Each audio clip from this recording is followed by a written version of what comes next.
Hey guys, it's Hoops Convo, and today we're going to be talking about the New Orleans Pelicans and why I believe they're up next. But before we do that, if you guys want more opinions, breakdowns, I'd appreciate if you guys can hit that notification button, subscribe, like, comment, all that. Thank you very much.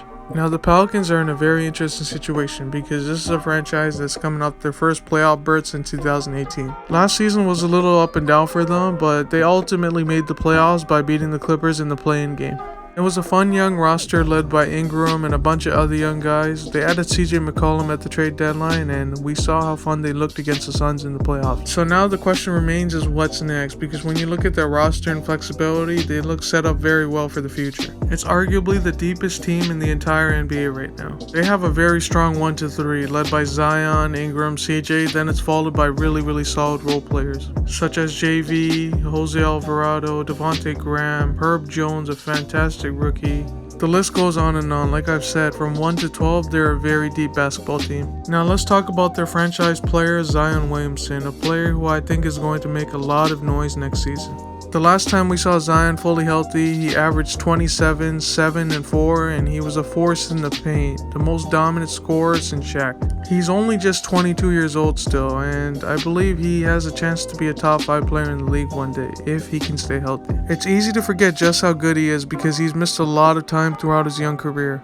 This is a player that was once compared to LeBron James. So yeah, I'm looking forward to Zion having the best season of his career in Year 4. Really, the only question, and this is a big question, is if he can stay healthy. Now on to his teammate Brandon Ingram, a player who I think has a chance to be one of the best number 2s in the entire NBA. Ever since he got to New Orleans back in 2019, his game has taken a massive step forward. He went from a player that had a lot of questions about him when he was with the Lakers to blossoming in a new environment. On a nightly basis, this is a player that's giving you 24 points, 6 rebounds, and 6 assists. He showed how special he was to the NBA world against the Suns in the first round last year. Approaching free to play in the third. Torrey Craig, who they got in the trade with Indiana. Ingram will go right by and trap the endo. Oh, he trapped it hard. Oh, my goodness. 12 in the third quarter by Brandon Ingram. I think he has another leap as a scorer coming, but I think his main weakness right now is on the defensive end. He's 6'9" with a 7'3" wingspan, so the tools are definitely there. If that area of his game improves, we're looking at a player that takes a huge leap in the NBA player rankings. He goes from a player that's viewed as a top 30 player all the way to arguably a top 15, top 20 player.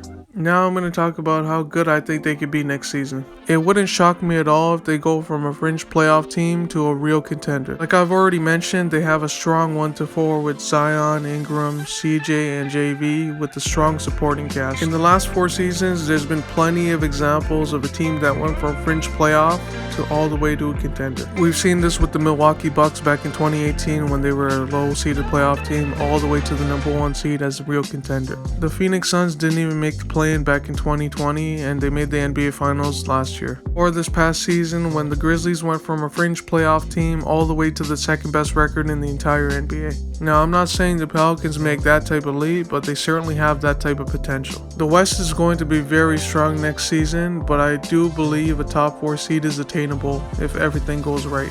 If Zion and Ingram play to their full potential and the complementary pieces around them take the next step, the sky is truly the limit in New Orleans. So do you guys agree or disagree? Let me know in the comments. Again, please like, share, subscribe. It helps out the channel and for more future content. And like I always say, we're called Hoops Convo for a reason.